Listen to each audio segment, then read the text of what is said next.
Este podcast se presenta con el patrocinio de Tecnoglass, el poder de la calidad. Tecnoglass es la compañía líder en la manufactura y comercialización de vidrios, ventanas y fachadas para el mercado de la construcción en Estados Unidos y el mundo. Para mayor información, visite nuestra página web www.tecnoglass.com.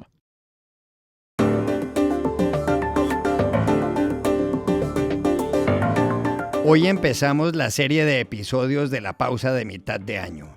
Este es uno verdaderamente especial. Se refiere a las mejores lecturas que 3 escritores o críticos hicieron en el primer semestre de 2024. Sus recomendaciones son imperdibles. Son ellos la novelista chilena Alejandra Costamagna, el poeta y periodista español Antonio Lucas y el escritor colombiano Héctor Abad Faciolince.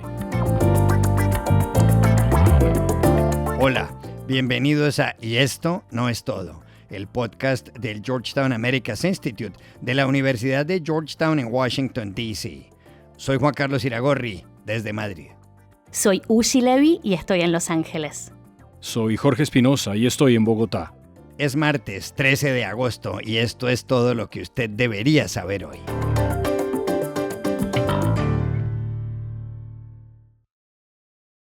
Muchos oyentes que saben que a mitad de año hacemos episodios especiales de este podcast nos escribieron para que le dediquemos alguno a las mejores lecturas de escritores o críticos en el primer semestre de 2024. En esta oportunidad invitamos a 3 muy buenos lectores y muy buenos escritores. Empezamos con la novelista chilena Alejandra Costamagna. Voy a recomendar 2 libros que disfruté mucho en lo que va de este 2024. Uno es la novela Tierra de Campeones del chileno Diego Zúñiga, publicado por Random House, y es la tercera novela de Diego y vuelve, tal como ocurría en las 2 anteriores, a situarla en el norte de Chile.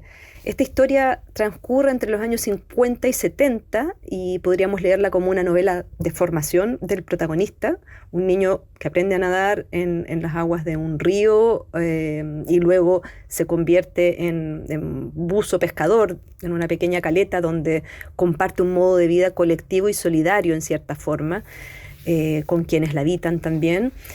Y es un muchacho que tiene un don singular para aguantar la respiración bajo el agua y que participa de torneos de caza submarina que lo van encumbrando.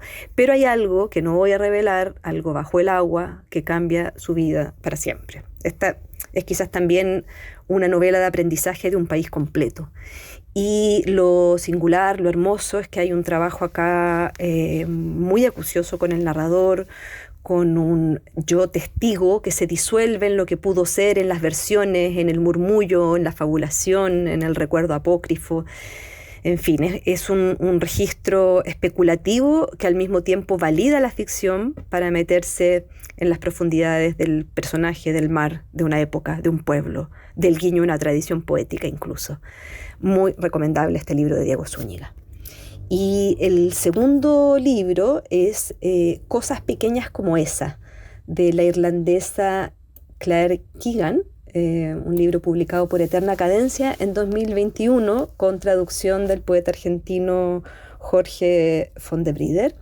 Y es una novela que, tal como apuntaba Piglia sobre este género intermedio entre la novela más extensa, ¿no?, y el cuento, se articula a partir de un enigma y trabaja acuciosamente con su concentración expresiva. Esta novela ocurre en los años 80 en un pueblo irlandés y es la historia de un hombre que vende carbón y madera, lleva una vida sin sobresaltos aparentes, tiene una esposa y 5 hijas, tiene una vida esforzada, sencilla.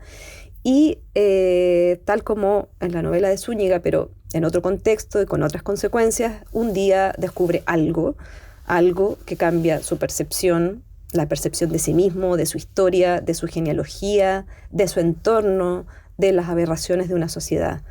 En algún momento se pregunta por qué las cosas más cercanas a menudo eran las más difíciles de ver. Y tal como apunta el título, este libro se va a sostener en esas cosas pequeñas, pequeñísimas, que sin embargo nos remecen como si fueran gigantes y que pueden cambiarnos la vida.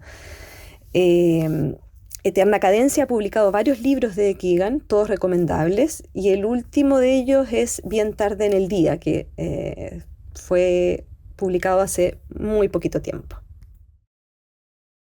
Para hablar de las mejores lecturas del primer semestre del año, también llamamos a Madrid al poeta y periodista cultural del diario El Mundo, Antonio Lucas.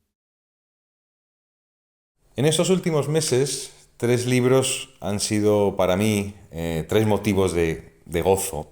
Una novela como la de Agustín Fernández Mayo, titulada Madre de Corazón Atómico, publicada por Seix Barral, y que es, en definitiva, la historia de una familia, de su familia, el periplo de todos ellos a lo largo de un siglo, desde la aventura pionera del padre en su viaje a Estados Unidos en 1967 para adquirir una serie de vacas y trasladarlas a Galicia, y a partir de ahí cómo se va confeccionando todo un entorno, como digo, familiar, un entorno que es de lucha, de constancia, de gentes que ha sobrevivido a la guerra civil, a la posguerra, a la transición, después ya plenitud democrática en sus vidas, pero que al fin y al cabo tiene el retrato de tantas familias españolas que de algún modo sufrieron y vivieron unas aventuras muy parecidas. Es una novela escrita con el gran pulso narrativo de Agustín Fernández Mayo, con su audacia y su inteligencia de lector y de escritor.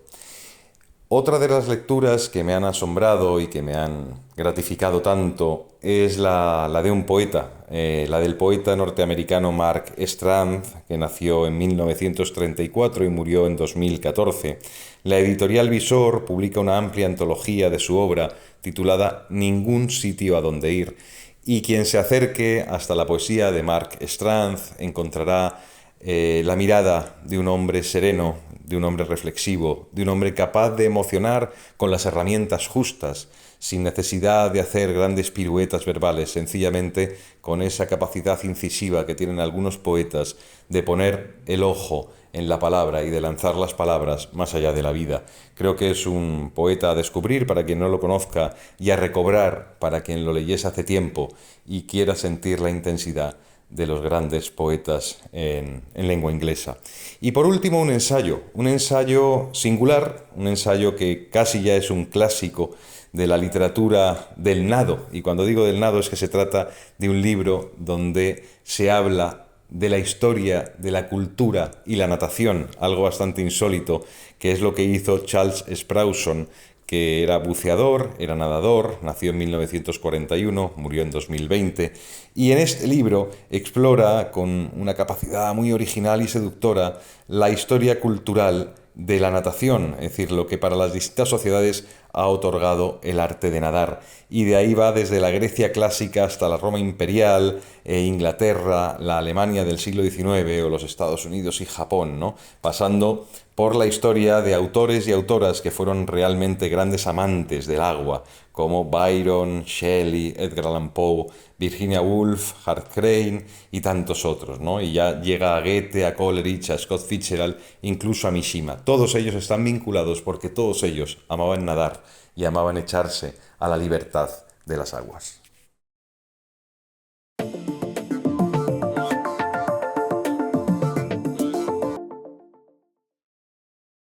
Este podcast se presenta por cortesía de Movistar Empresas, el aliado que está transformando y potenciando negocios en toda Hispanoamérica con soluciones digitales en cloud, IoT, seguridad, conectividad, Big Data y advertising.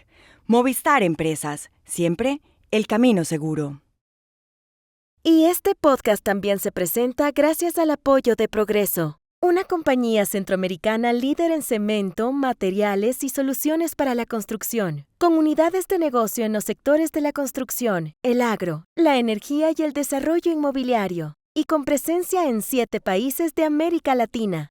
Si quieres saber por qué hay progreso en todo lo que hacemos, visita nuestra página web www.progreso.com.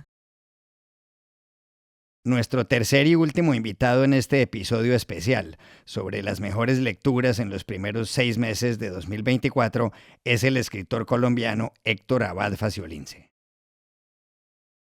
Iragorri, aunque yo reconozco que no hay mejores lecturas que las lecturas que se hacen por puro placer y sin mucha disciplina, tengo que decirle que en estos meses he estado leyendo libros que tienen que ver prácticamente con con el estudio, con lo que ahora yo necesito saber más en profundidad por motivos personales. Yo estoy queriendo entender qué es eso del alma rusa, qué es lo que pasa, qué es lo que ocurre en ese país, en ese último imperio que sigue todavía vivo. Y por tratar de entenderlo, he leído, entre otros, los siguientes libros. Una novela de Joseph Conrad, Bajo los ojos de Occidente, que es una novela casi de suspenso, atípica, que trata de un traidor, de un impostor, de un hombre que de repente la vida lo sitúa en la posición de traicionar a otros, de traicionar a los revolucionarios rusos de principios del siglo XX y de traicionar también a la policía secreta del zar. Es una novela densa, muy profunda, que se ocupa con la perspicacia de Conrad, que había nacido un poco bajo el dominio de los rusos y que tuvo la experiencia de padecerlos. Es una novela que intenta interpretar por qué bajo la tiranía de los zares en este caso, y anticipándose un poco a la tiranía de los revolucionarios, lo que ocurre en el alma, en la mentalidad de una persona común y corriente, de un estudiante que trata de ser normal, pero que bajo la tiranía no lo consigue. También he leído varios libros de un gran periodista y escritor ucraniano, judío, Vasily Grossman. Su libro más famoso de memorias es Vida y Destino. Y allí pues se puede leer muy claramente la dificultad para un periodista judío en la Unión Soviética de poder vivir con libertad, con lo que él más añora, que es la libertad. He leído también de él Ucrania sin judíos. Él fue quizá el primer periodista que llegó a los campos de concentración nazis y a las ciudades ocupadas por los nazis en el este de la Unión Soviética y en Ucrania. Y allí se manifiesta un dolor muy personal, pues él había dejado en su ciudad natal, precisamente la misma ciudad donde había nacido Joseph Conrad, en lo que hoy es Ucrania. Había dejado allí a su madre y a su hermana y a una población judía de más de 100.000 personas que desapareció casi por entero con la invasión nazi a Rusia.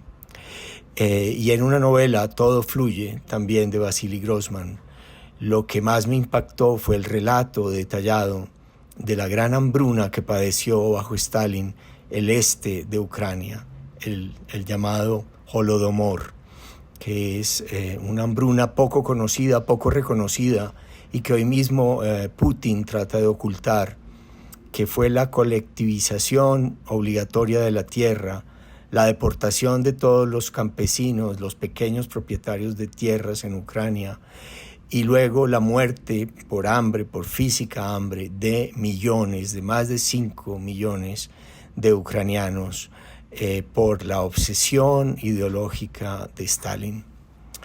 Y el otro libro que he estado leyendo es de una gran periodista, Svetlana Alexievich, Premio Nobel de Literatura, que finalmente le dio al periodismo y a la crónica el estatus, gracias al Premio Nobel, que debía tener, el estatus de género literario. Y de ella he estado leyendo un libro que se llama El fin del Homo Sovieticus, que es el testimonio a través de muchas voces rusas en muchas partes de Rusia y también de Ucrania, también de Bielorrusia, de personas que vivieron bajo